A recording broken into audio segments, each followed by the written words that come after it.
তবে একটা কথা মনে রেখো, রাতের অন্ধকার যতই ঘন হোক না কেন, ভোরের আলো ঠিকই আসবে।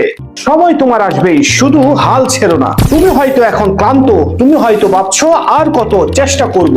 তবে একটা কথা মনে রেখো, রাতের অন্ধকার যতই ঘন হোক না কেন, ভোরের আলো ঠিকই আসবে।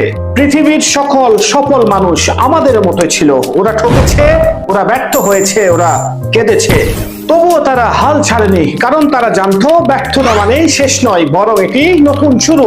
তুমি যে স্বপ্ন দেখছো সেটা বেহুদা কোনো কল্পনা নয়। তোমার হৃদয় যদি সেটা চায়, তাহলে তোমার মনে সেটা অর্জন করার শক্তিও আছে। হয়তো কেউ তোমাকে এই মুহূর্তে মূল্য দিচ্ছে না, কিংবা কেউ তোমার উপর ভরসা করছে না। তোমার কাজ তোমার স্বপ্নকে বিশ্বাস করা, কারণ তোমার স্বপ্নের উপর সবচেয়ে বড় সমর্থন হওয়া উচিত তোমার নিজের। প্রতিদিন একটু একটু করে এগিয়ে যাও, ক্লান্ত লাগবে বিশ্রাম নাও, মনে রাখবে থেমে যাওয়া যাবে না।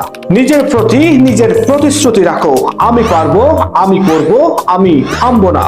তোমার সময় আসবেই, শুধু লেগে থাকো আর বিশ্বাস রেখো। সফলতার কোনো শেষ বিন্দু নেই, সবাই যার যার জায়গা থেকে সফলতা খুঁজছে, সবাই লড়ছে।